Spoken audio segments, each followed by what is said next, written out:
এইটা কেবল গোটিଏ କାହାଣୀ ନୁହେଁ, এইটা ସେଇମାନଙ୍କ ପାଇଁ ଗୋଟିଏ ସଞ୍ଜୀବନୀ ଯେଉଁମାନେ ହସ୍ତମୈଥୁନ ବିଚାର କରି ନିଜ ଜୀବନକୁ ବର୍ବାଦ କରି ଚାଲିଛନ୍ତି। ଏହି କାହାଣୀ ଗୋଟିଏ ମହାନ ସନ୍ନ୍ୟାସୀଙ୍କର। ଏହାର ଆରମ୍ଭ ହୁଏ ତାଙ୍କ ଆଶ୍ରମରୁ। ତାଙ୍କର ମହାନତା ପାଇଁ ଆଖପାଖର ଲୋକମାନଙ୍କର ସେ ଆଦର ଓ ପ୍ରିୟ ପାତ୍ର। କିନ୍ତୁ ଦିନେ ଏମିତି ଘଟଣା ଘଟିଲା ଯାହା ତାଙ୍କ ଜୀବନର ଧାରାକୁ ହିଁ ବଦଳାଇ ଦେଲା। ଏମିତି ଦିନେ ସନ୍ଧ୍ୟା ବେଳେ ଜୋରରେ ବର୍ଷା ଆରମ୍ଭ ହେଲା। ଏତେ ବର୍ଷା ହେଲା ଯେ ଚାରିଆଡ ଧୂଆଁ ଧୂଆଁ ହୋଇଗଲା। ସେହି ସମୟରେ ସନ୍ନ୍ୟାସୀ ଜଣକ ଝରକା ପାଖରେ ଠିଆ ହୋଇ ବର୍ଷାର ମଜା ନେଉଥାନ୍ତି। କିନ୍ତୁ ସେ ଦେଖିଲେ ଯେ ଗୋଟିଏ ସୁନ୍ଦର ଯୁବତୀ ବର୍ଷାରେ ଭିଜୁଛି ଆଉ ସେ ଗଛ ତଳେ ଠିଆ ହୋଇଛି। ସେହି କ୍ଷଣି ସନ୍ନ୍ୟାସୀ ଜଣକର ହୃଦୟରେ ଦୟା ଭାବନା ଜାତ ହେଲା। ସେ ହଠାତ୍ ଭିତରୁ ବାହାରି ଆସି ଯୁବତୀ ଜଣକକୁ ଆଶ୍ରମକୁ ଆସିବା ପାଇଁ ହାତ ଠାରି ଇସାରା ଦେଲେ। କିନ୍ତୁ ଯୁବତୀ ଜଣକ ସଂକୁଚିତ ହୋଇ କହିଲେ କି ଏଇଠି ମୋର ଚଳିଯିବ। କିନ୍ତୁ ସନ୍ନ୍ୟାସୀ ଜଣକ ବାର ବାର କହିବାରୁ ଯୁବତୀ ଜଣକ ତାଙ୍କ କଥାକୁ ଆଉ ଅବମାନନା କରି ରହିପାରିଲେ ନାହିଁ। ତାପରେ ଯୁବତୀ ଜଣକ ସନ୍ନ୍ୟାସୀଙ୍କ ପାଖକୁ ଆସି କହିଲେ, ହେ ମହାତ୍ମା, ମତେ ଆଶ୍ରୟ ଦେଇଥିବାରୁ ଆପଣଙ୍କୁ ଧନ୍ୟବାଦ। କିନ୍ତୁ ସନ୍ନ୍ୟାସୀ ଜଣକ ଯୁବତୀଙ୍କର ଅନ୍ତରର କଥାକୁ ଜାଣିପାରିଲେ ଆଉ କହିଲେ, ହେ ପୁତ୍ରୀ, ତୁମ ମନର କଥାକୁ ମୁଁ ବୁଝିପାରୁଛି। ଏଠାରେ ମୋ ସହ ଏକା ଆଶ୍ରୟ ନେବାକୁ ତୁମେ ସଂକୋଚ ବୋଧ କରୁଛ, ଏଇଆ ତ?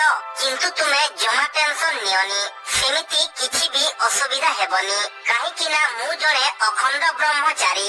ଏହି କଥା ଶୁଣି ଯୁବତୀ ଜଣକ ଟିକେ ଆଶ୍ୱସ୍ତ ହେଲେ। ତାପରେ ସନ୍ନ୍ୟାସୀ ଜଣକ କହିଲେ କି ତୁମେ ଭିତର ଘରେ ବିଶ୍ରାମ କର, ମୁଁ ଏଇ ବାରଣ୍ଡାରେ ସୁବିଧା କରି ନେଉଛି। ତାପରେ ଯୁବତୀ ଜଣକ ଭିତରେ ବିଶ୍ରାମ କଲେ ଆଉ ସନ୍ନ୍ୟାସୀ ଜଣକ ବାହାର ବାରଣ୍ଡାରେ। ସମୟ ହୋଇଥିଲା 12:45 ପାଖାପାଖି। ସେତେବେଳେ ଜୋରରେ ଥଣ୍ଡା ପବନ ବହିବା ଆରମ୍ଭ କରିଥିଲା।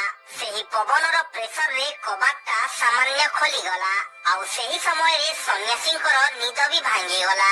ସେ କବାଟ ଦେଇ ଦେଖିଲେ ଯେ ଯୁବତୀ ଜଣକ ଶୋଇଛନ୍ତି। ଯୁବତୀଙ୍କର ଗୋରା ଦେହ ଓ ସୁନ୍ଦର ଚେହେରା ଦେଖି ସନ୍ନ୍ୟାସୀଙ୍କର ଦେହରେ କରେଣ୍ଟ ଖେଳିଗଲା। ସେ ଧୀରେ ଧୀରେ ବିବେକ ହରାଇ ବସିଲେ ଆଉ ସେ ଭାବିଲେ ବର୍ଷା ବେଳର କଥା।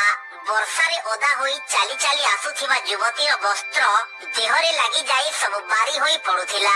ଏହି କଥା ଭାବି ସନ୍ନ୍ୟାସୀ ଜଣକ କାମ ବାସନାରେ ସମ୍ପୂର୍ଣ୍ଣ ଭାବେ ଉତ୍ତେଜିତ ହୋଇଗଲେ। ସେ ନିଜକୁ ସମ୍ଭାଳି ନ ପାରି ଯୁବତୀଙ୍କ ପାଖକୁ ଯିବାରେ ଲାଗିଲେ ଶାରୀରିକ ସମ୍ପର୍କ ରଖିବା ପାଇଁ। ଯେତେବେଳେ ସନ୍ନ୍ୟାସୀ ଜଣକ ଯୁବତୀ ଉପରେ ଝାମ୍ପ ମାରିଲେ ସେହି ସମୟରେ ହଠାତ୍ ଯୁବତୀଙ୍କର ନିଦ ଭାଙ୍ଗିଗଲା ଆଉ ସେ ସନ୍ନ୍ୟାସୀଙ୍କୁ ଛିଞ୍ଚାଡ଼ି ଦେଇ ନିଜର ଲୁଗାପଟା ସଜାଡ଼ିବାରେ ଲାଗିଲେ।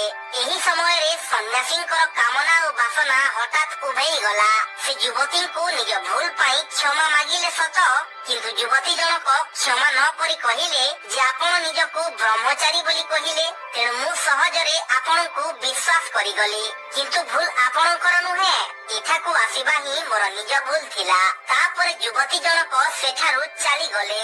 ସନ୍ନ୍ୟାସୀ ଜଣକ କେବଳ ବ୍ରହ୍ମଚର୍ଯ୍ୟ ପାଳନ କଲେ ସତ, କିନ୍ତୁ ନିଜ ମନକୁ କଣ୍ଟ୍ରୋଲ କରିପାରିଲେ ନାହିଁ। ତେଣୁ ଯଦି ଆପଣ ନିଜ ମନକୁ କଣ୍ଟ୍ରୋଲ କରିପାରିବେ ତେବେ ଏହି ଦୁନିଆର କୌଣସି ଶକ୍ତି ବ୍ରହ୍ମଚର୍ଯ୍ୟ ପାଳନ କରିବାକୁ ଆପଣଙ୍କୁ ରୋକିପାରିବ ନାହିଁ। ଯଦି ଏହି ଭିଡିଓ ଭଲ ଲାଗିଥାଏ ତେବେ ଲାଇକ୍ କରନ୍ତୁ, ଚ୍ୟାନେଲକୁ ସବସ୍କ୍ରାଇବ କରି ବେଲ୍ ଆଇକନକୁ ପ୍ରେସ୍ କରନ୍ତୁ ଏବଂ ଆପଣଙ୍କର ଏମିତି ଏକ ସାଙ୍ଗକୁ ଏହି ଭିଡିଓକୁ ପଠାନ୍ତୁ ଯିଏ ହସ୍ତମୈଥୁନର ବିଚାରରେ ପଡି କିମ୍ବା ସମ୍ଭୋଗର ବିଚାରରେ ପଡି ନିଜ ଜୀବନକୁ ବର୍ବାଦ କରୁଛି।